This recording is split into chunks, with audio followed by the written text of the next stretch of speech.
So mga kababayan, nilaglag na si Mangga ng kanyang syupatembang. Gets nyo? Nilaglag na ng alyansa ng bagong Pilipinas si Aimee Mangga. So totoo yung mga chuchu na on the rocks yung mga senatoriables ni Marcos Jr. Kasi kanina sa kanilang rally ay hindi binanggit ni Marcos Jr. si Aimee at hindi naman yata umattend si Aimee sa kanilang rally. Okay? So pakinggan muna natin ang sinabi ni Marcos Jr. and let's see what happened. At huwag natin gawing alyansa lamang nitong 11 na tao, 11 na kandidato na tumatakbo bilang senador na kasama sa alyansa. Samahan niyo po kami. Samahan niyo po kami at magka-alyansa rin tayo. At huwag natin gawing alyansa lamang. Pansin ko kay Marcos Jr., parang nagpapakaangas siya. Pero dahil nga lutang, at hindi naman kasi talaga siya people person mga kababayan, introvert ito eh. Okay? Hindi naman mataas ang interpersonal intelligence ni Kuting na dapat possessed nga yan ng mga public speakers, ng mga politiko, even ng mga teachers. Yan yung isang klase ng katalinuhan na dapat taglay ng mga public servants. 'Di ba? Yung galing mo sa pakikipagkapwa. Si Kuting, hindi yan, aloof yan sa tao. Nung pumunta nga kami ng Malacanang, nangingilag yan eh. Nagmamadali yan, parang gusto niya yung pictorials with him, mga 5 minutes lang.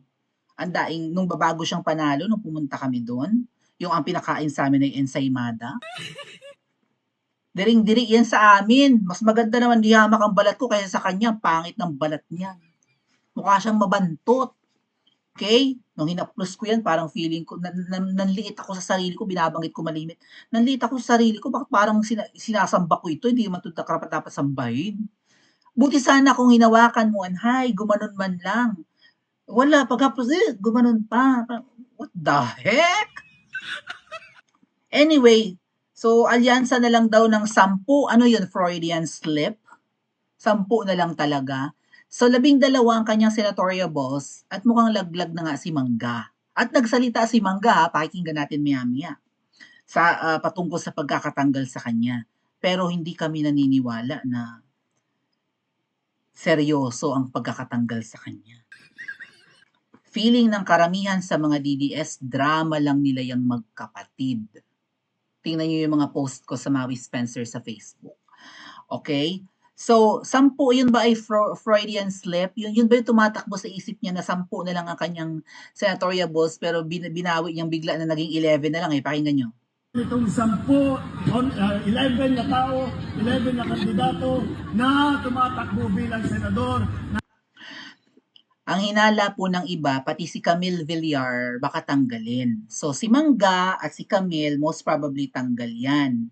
Si Camille kasi parang, ang pamilya ni Camille nagsalita na patungkol sa nangyari kay PRRD. Against sila, ang pamilya nila.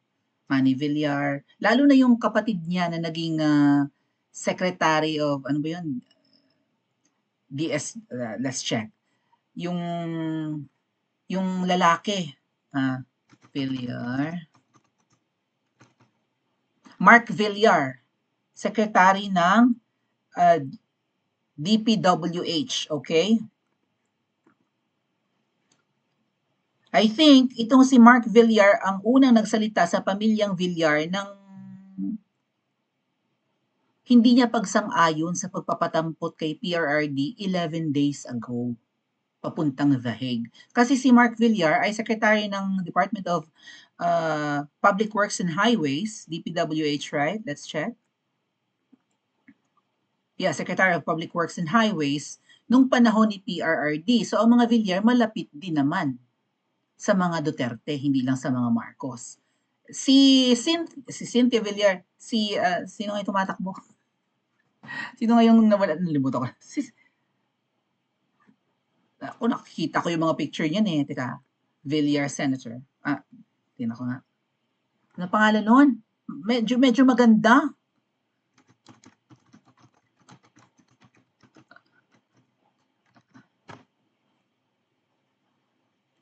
Sino siya? Camille, si Camille pala. Nalimutan agad.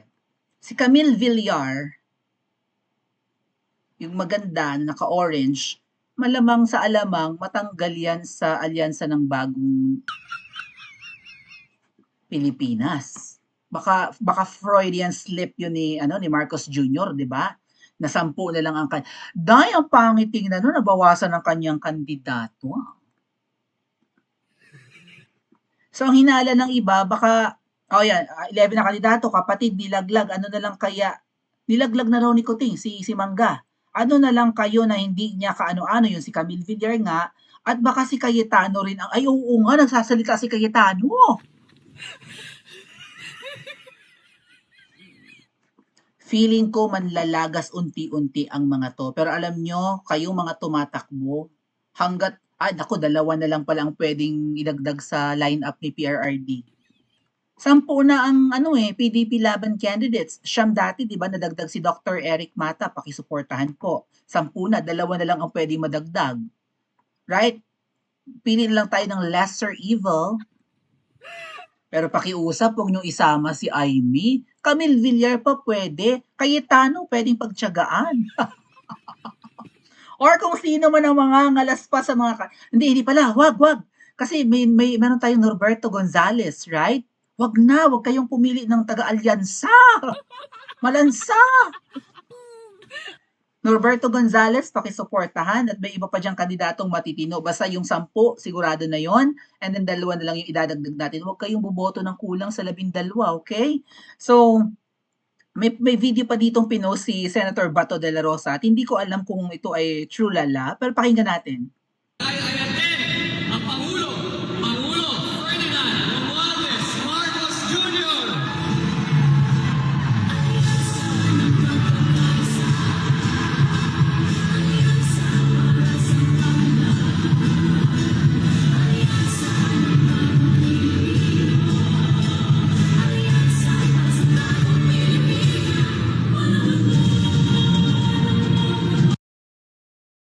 Matandang video to kasi nandiyan si Mangga. Pero kanina kasi sa kanilang rally, wala na si Mangga. Tinanggal na, hindi na binanggit ni lumang video yon. So, ito yung sagot naman ni Aimee sa pagkakatanggal sa kanya ng kanyang kapatid sa alyansa ng Bagong Pilipinas. O, pakinggan natin, baka makumbinsi kayong iboto si Aimee. Iboboto nyo ba? Let's listen. Ngayon, yung tungkol sa rally na hindi na ako binanggit, okay lang. Tiisan tayo, wala tayong magawa. Total, sinabi ko naman mulat sa poll, baka mauwi ito sa away-away ng 2 panig. Ayoko maipit. Sinabi ko na yun nung umpisa pa. Kaya sabi ko, independent talaga ako. Pupunta ako sa rally kung saan barkada ko yung lokal, yung host. Yun ang sabi ko.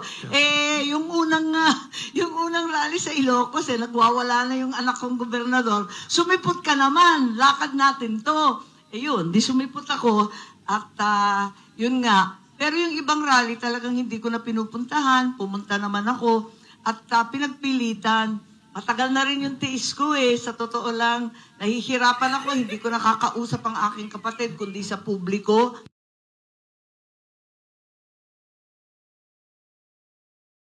Asus!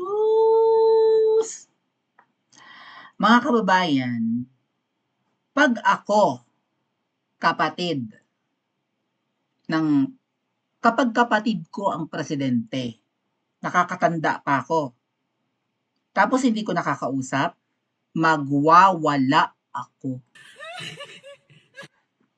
Shoot ng ina ninyong lahat. Gusto kong kausapin ang kapatid ko, murahin ko yan, lambingin ko yan, walang pwedeng humarang sa akin kahit sibat, kapatid ko yan, kadugo ko yan, may pag-uusapan kaming importante. Tapos wala kang nagagawa, hindi mo makausap, kung ano-ano na ang pinaggagawa ng kapatid mo. Kung tutuusin, dapat nasa Villamor Air Base ka. Aimee. Ngayon, dapat nasa Villamor Air Base ka, katulad ni VP Sara, para kung totoo kang maka-Duterte. Ilang oras natenga si PRRD nung March 11. Right? Dumating siya ng 10:30 ng umaga. Gabi na siya nailipad. Ni hindi ka pumunta, ni hindi mo pinigilan. Ni hindi mo natawagan ang kapatid mo, itigil nyo ang kahangalang ito, yung Tore na yan, yung Remulla na yan, at kung sino man ang may pakana nito, baka yung butod pa yung may pakana, malamang sa alamang yung butod yung may pakana, kaya nabitbit si PRRD. Tawagan mo ang kapatid mo, sampigahin mo yung jowa mong butod, at huwag na huwag ninyong ipabibit-bit. Wala kang ginawa, Mangga. Kaya yung hearing mo nung nakaraan, ang alam niyo ang sabi ng mga nabasa ko lang sa comment section kaya pinost ko eh. Dali ha.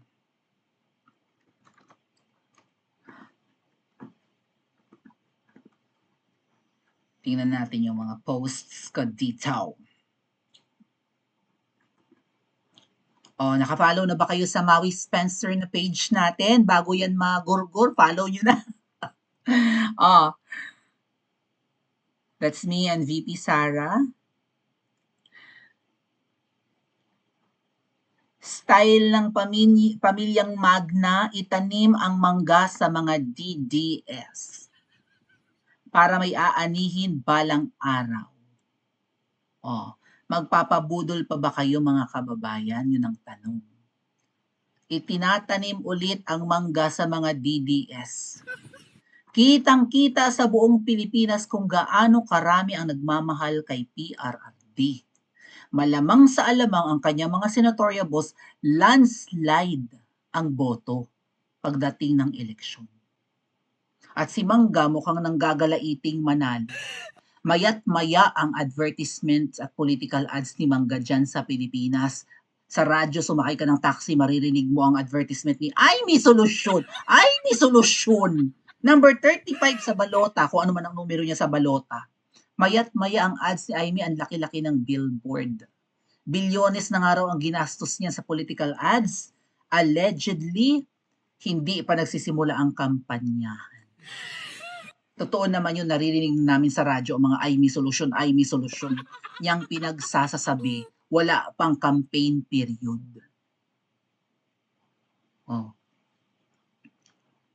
So yung kanyang pagpapahiring para imbestigahan kung sino ang may kasalanan, bakit nabitbit si PRRD papuntang dahig noong nakaraang araw, ang daing sumamba kay Amy at humanga.